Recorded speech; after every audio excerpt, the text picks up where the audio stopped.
Welcome back to Fantasy Football Today, presented by BetMGM. Make it legendary. We may have some legendary running back performances in week number 9 with some strong matchups, especially for the guys at the top, including tonight's game with Derrick Henry taking on the Miami Dolphins. Let's show you that list, 1 through 12 of the running back rankings for week number 9. And there you see Jonathan Taylor has just been absolutely fantastic. Christian McCaffrey, same thing. Jahmyr Gibbs, Dave thinks he's going to have a monster game. No surprise there, taking on the Minnesota Vikings. Any concern with Bijan Robinson? This Patriots run defense has been really good. He's coming off such a down game against the Dolphins. Nobody's sitting him. But in terms of, your expectations, I go into every week when I look at my first-round pick, a guy like Bijan Robinson, he's getting me 20 points, and I'm not even thinking about it. Maybe 18 on a bad day. He was awful last week. I lost so many games because he stunk. Any concern with him in this game? Yeah, I'd be worried about him getting to 20 PPR points. Doesn't matter what I say right now. You're going to start Bijan Robinson because the upside is too great. But Patriots' defense is legit against the run. They've been outstanding pretty much all season long. And really, the Falcons haven't done a good enough job of changing up their offense from week to week to tailor to their opponent's weaknesses. And if they did that this week, I think we'd see a lot of targets go to Bijan Robinson. Hopefully that's what happens. Same question with you about James Cook, because awesome last week. Clearly great matchup, took advantage of it. This week, though, the Chiefs, they just suffocate running backs. They have so far. I don't expect them to suffocate James Cook. I think probably we see James Cook not come off the field as much as he has against the Chiefs in the past, because there's a lot of people sour about him coming off the field in the playoffs last year and them losing that game. I wouldn't be surprised if we get 20 touches for James Cook. Let's show you the rankings 13 through 24 and some of the guys that we'll talk about now with the toughest players to rank. And for you, Dave, it's a guy, Enrico Dowdle, who is hopefully going to be the lead running back by a significant margin over Chuba Hubbard. We just haven't seen that in the last 2 games since Hubbard came back. He's got a brutal matchup against the Packers, though. How confident are you, Enrico Dowdle? I'm not super confident, but I still have him, as a top 24 running back. And it's those 2 factors that I'm worried the most about. Number 1 is Dave Canales being honest with us. And is he going to give him a ton of touches, or is it going to be 60% of the snaps and 40% for Chuba Hubbard? And there's too much Chuba in our lives still, and it hurts the upside for Rico Dowdle. And then the other thing is that it's not that the Packers' run defense is dominant, but the matchup is going to be difficult for Carolina to stay in on the ground. He's not taking on the Dolphins and the Cowboys when he had 200 rush yards. This is going to be a much different situation for him, and it makes me nervous to expect a big game from Rico Dowdle. Can he get to 80 total yards?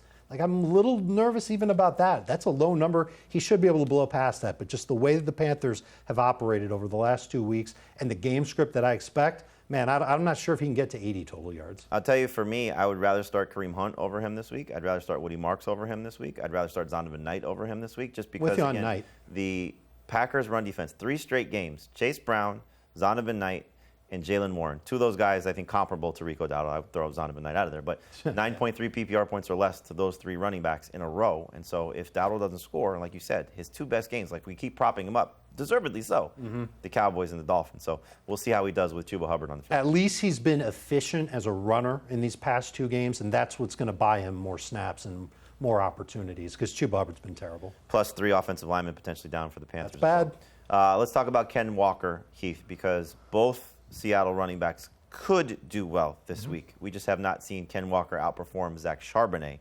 Will that happen this week against Washington? You just really hope that they were in their bye and maybe someone showed them yards per carry, introduced them to the amount of yards they're getting when they give the ball to Ken Walker versus the amount of yards they're getting when they give the ball to Zach Charbonnet, because his usage has been sickening over the last few weeks. But he's facing a Washington defense that has given up 78 PPR fantasy points to running backs in their last 3 games. There's an enormous blow-up potential in this spot, especially if they get a lead early and are able to run the football. It's just we don't know how many of those carries are going to go to Walker. That makes it really hard. I think he could finish top 12 this week. I wouldn't be that surprised. He could finish outside of the top 30 this week. I wouldn't be that surprised. Feels like he hasn't scored a touchdown in forever. He's got 3 games. In his last 3 games, only 1 over 10 carries. So to your point, hopefully give him the workload. I will say just the yards per carry, just to defend Charbonnet for a second, a lot of this short area work is driving down his yards per carry. But it should probably be 3.1 instead of 2.4. That's fair, but still, he's converting touchdowns. Yeah. And that's the thing that I think you look at. For me, actually, I like Charbonnet better than Walker just because of those chances. But I would love to see Walker come out and have a big game. I'd love to see Ashton Jeanty come out and have a big game. So it's been very frustrating to watch what's happened to him over the course of the season. And now we have Brock Bowers back, so the receptions could be a little bit of a problem for him. But we also may see the best of the Raiders offense because we really haven't seen that since week 1 because Bauer's not the same player of the 2 games that he played prior to after the knee injury, excuse me. And week 1 we saw a little bit better Geno Smith. So I'm hoping after the bye week, like you said, similar to what Seattle's doing, let's get some easy touches for Ashton Jeanty, keep him involved in the passing game. As you see, we don't have him ranked where we thought we were going to have him ranked when we were drafting him. Really? So more of a number 2 running back. Heath, you're the lower guy on him. But we're hoping, and look, it's not a great matchup. Jacksonville's run defense has been really good against opposing running backs all season. So Jeanty hopefully can deliver. Again, you're still starting him, but maybe just with a little bit lower expectations. Speaking of running backs to start, so Heath, we got a new running back for the Giants. Tyrone Tracy stepping in for Cam Scatterbo. Unfortunate injuries out for the rest of the season. What can we expect from Tyrone Tracy in this matchup against the 49ers? Well, I don't think he's going to be as efficient as Cam Scatterbo, but Cam Scatterbo's averaged 18.5 rush attempts per game since Jackson Dart took over. There's been an 18% target share to running back. So I think you're getting somewhere around 15 carries for Tyrone Tracy. I think you're getting 4 or 5 targets. That makes you a must-start running back. You see we've all here got him ranked as a high-end number 2. There is top 12 upside against the San Francisco defense that just gave up 170 yards to the Texans running backs. They haven't been good all year and has given up 4 touchdowns to the position in the last 4 weeks. 13 or more PPR points in every game for Scatterbo since week 2. So hopefully Tracy can at least do that. If he does that, we're going to be thrilled about his production the rest of the season. So let's see what happens. But also got to see what Devin Singletary does stepping into that second role. He'll get a little bit of work. Absolutely. You know, I keep saying this. If you have an open roster spot, deeper leagues, pick him up just to see what happens. And he's in 1 injury away now from being the lead running back for the Giants. All right, Dave, you talked about this. You expect a big game for the Lions running attack. David Montgomery has been very up and down this season, but this could be one of his better games. I think it's going to be a game where he can score, maybe get around 11 or 12 carries, get around 60 yards on those carries, and that's it. That's basically what David Montgomery does. Maybe he breaks a long one, but I look at this Vikings defense. Think about the game they allowed last week to Kamani Vidal. Think about the game they allowed to Kenneth Gainwell back in Ireland some 5 weeks ago. I think there's a huge opportunity for Montgomery to score, maybe even 2 touchdowns in this game. I view him as a number 2 running back. Look, it's the setup. He finds the end zone. You're happy about it. He doesn't score. You're not going to be involved in the passing game. But, yes, it does make sense to trust him as at least number 2 running back with some of the teams on a bye. You mentioned Kamani Vidal. Excited to see what he could do against this Titans run defense. 6 running backs in a row have been 16.6 PPR points or more. Jeffrey Simmons most likely not going to play. Missed last week's game.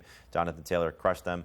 We're seeing Vidal the last 2 of the last 3 games over 117 rushing yards. So the setup is there for him to be great. He's the start of the week, so hopefully he does deliver with a big performance. Let's talk about some running backs to sit. So we got Ja'Cory Cross-Merritt for you, Dave. Tony Pollard for you, Heath.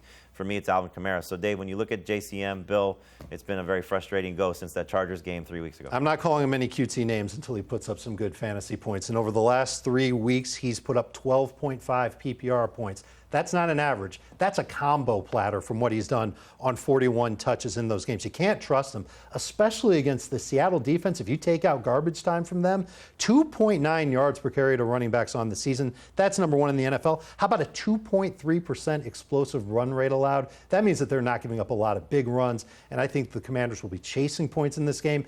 Jeremy McNichols in full PPR could be a better start than Cross-Merritt. Yep, especially without Terry McLaurin there. Maybe we use him in the passing game. Why don't they throw the ball to him? I just don't understand. To Cross-Merritt? Yeah, it just makes no I don't sense. know how good he is at catching the ball. We don't know either. Let's see. Let's see if we can do they anything. know. I don't care if he's not doing anything in pass protection, but like first down, you don't have to worry about anybody sending extra rushers. Give him a target or 2. Maybe design a screen or something? Yeah, maybe that changes the Call Cliff whole, Kingsbury. I would like to. I have a question because you have Tony Pollard as a sit. He's dealing with his neck injury. Right. If he's out, do you like Tyjae Spears or is he a sit as well? I don't think I can like a Titans running back. This is the worst offense in the NFL. Cam Ward is starting to show signs of life, but he's still a rookie with very limited weapons.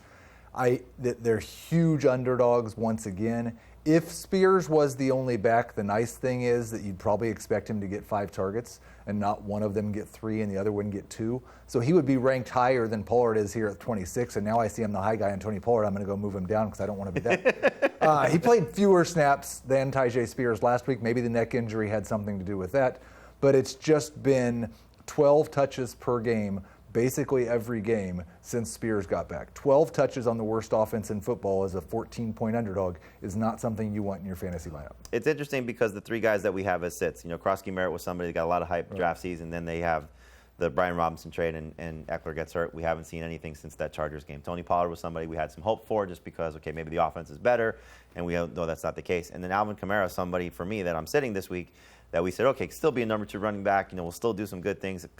got a good start to the season, scored a touchdown in week 1, has not scored a touchdown since. He's been 9.5 PPR points or less in 3 of his last 4 games, and now he's taking on a Rams defense, number 2 in fewest fantasy points allowed to opposing running backs. They have yet to allow a running back to score a touchdown on the ground. What are we expecting from Alvin Kamara? For me, it's next to nothing. I'm surprised you have him at 19. So you still have some hope. I don't feel any hope. That's where I think it makes sense, too, because we're still relatively early in the week. It's Thursday now, so it's hard to say that. But and Sportsline's got him at 18. I think if you just look at the projections and what share of the work he got, and especially the fact that they just did not use Devin Neal in the running game at all last week. Right. And so you assume they're going to run the ball more than they did last week, which might mean 12 to 14 rush attempts for Kamara. I'm probably going to lower him a little bit. I'm not sure I can get him below Kareem Hunt because I'm not actually sure Kareem Hunt's going to get 12 to 15 carries either. But, yeah, not somebody I want to start. No, and Kellen Moore said those infamous words this week. We need to get Taysom Hill more involved. And he's somebody that's been stealing goal line work from Alvin Kamara for, it feels like forever, but it's probably more like the last 3 or 4 seasons. But it's annoying, and I hate it because I loved Alvin Kamara. I loved the value on draft day. And I've been starting him week after week reliably, and now I can't really do it. And this matchup is so tough. And the quarterback change on top of it, I don't know if that's going to be a good thing for anybody in New Orleans. Tough to trust Alvin Kamara, but you know you can't trust the wide receivers we're going to talk about. So stay right here to Fantasy Football Today. We're going to tell you about Travis Hunter and Brian Thomas Jr. Can you start both of those in Week 9? That's next here on FFT.